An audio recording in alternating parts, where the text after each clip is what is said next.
അങ്ങനെ നമ്മൾ കേട്ടിട്ടില്ല, എല്ലാവരും ചൊല്ലാണ്, എല്ലാവരും ചൊല്ലാണ് എന്ന് പറഞ്ഞൊരു പാട്ട് കേട്ടിട്ടില്ലേ? അതുപോലെ സർവേകൾ വന്നു തുടങ്ങി, സർവേകൾ ചൊല്ലിത്തുടങ്ങി. എന്താ ചൊല്ലുന്നത്? വി ഡി സതീശനാ നേതാവ്, വി ഡി സതീശ നേതാവെ ധീരതയോടെ നയിച്ചോളൂ, ലക്ഷം ലക്ഷം പിന്നാലെ. തിരിഞ്ഞു നോക്കിയപ്പോൾ ആരും കാണൂല, അത് അങ്ങനെയാണല്ലോ അതിൻ്റെ രീതി. എന്തായാലും വി ഡി സതീശനാണ് ക്യാപ്റ്റൻ.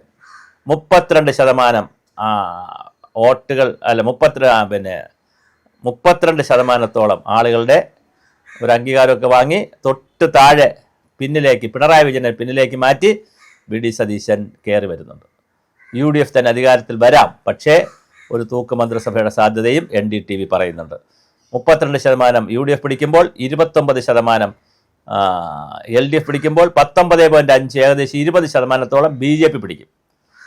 ആരാ നമ്മുടെ മുഖ്യമന്ത്രി എന്ന് ചോദിച്ചാൽ ഒന്നാം പേര് വി ഡി സതീശൻ, രണ്ടാം പേര് പിണറായി വിജയൻ തന്നെയാണ്. മൂന്നാമത്തെ പേരുകൾ KK ശൈലജ കൂടെ വച്ച് പിടിച്ചിട്ടുണ്ട് വണ്ടി. നമ്മുടെ കേരളത്തിൻ്റെ അമ്മമാരുടെ സ്വന്തം അമ്മ, കേരളത്തിൻ്റെ ആരോഗ്യ അമ്മ KK ശൈലജ ടീച്ചർ തൊട്ട് പിണറായിയുടെ തൊട്ട് പിറകെ പിടിച്ചിട്ടുണ്ട് സീറ്റിൽ. അപ്പോൾ പിണറായി ഓടിക്കും, കണ്ടക്ടറായിട്ട് KK ശൈലജ ഉണ്ടായിരിക്കും. അത് കഴിഞ്ഞാൽ പിന്നെ ആരാ ഉള്ളത്? ശശി തരൂരുണ്ട് ഇപ്പുറത്ത്. വി ഡി സതീശൻ കഴിഞ്ഞാൽ കഷ്ടകാലം എന്ന് പറയുന്നത് നമ്മുടെ രമേശ് ചെന്നിത്തല ഇല്ല എന്നുള്ളതാണ്. അത് കഴിഞ്ഞാൽ രാജീവ് ചന്ദ്രശേഖരനും ഉണ്ട് ഒരു 14.5% ആളുകൾ. രാജീവ് ചന്ദ്രശേഖരന് വരട്ടെ. പിന്നെ മൊത്തത്തിലൊരു കണക്കെടുത്തു കഴിഞ്ഞാൽ 31% ആളുകൾ പറയുന്നു ഇത് വളരെ മോശം ഭരണമാണ്, അതുകൊണ്ട് ഭരണവിരുദ്ധ വികാരമുണ്ട്. 20% ആളുകൾ പറയുന്നു മോശം ഭരണമാണ്, അപ്പോഴും ഭരണവിരുദ്ധ വികാരമുണ്ട്. അപ്പോൾ 20+ മോശം 20+ വളരെ മോശം 31 51% ആളുകൾ പറയുന്നു. ഈ സർവേയിൽ പങ്കെടുത്ത 51% ആളുകൾ പറയുന്നു കേരളത്തിൽ ഭരണവിരുദ്ധ വികാരമുണ്ട്, പിണറായി ഔട്ട്, പിണറായി കൊള്ളൂല.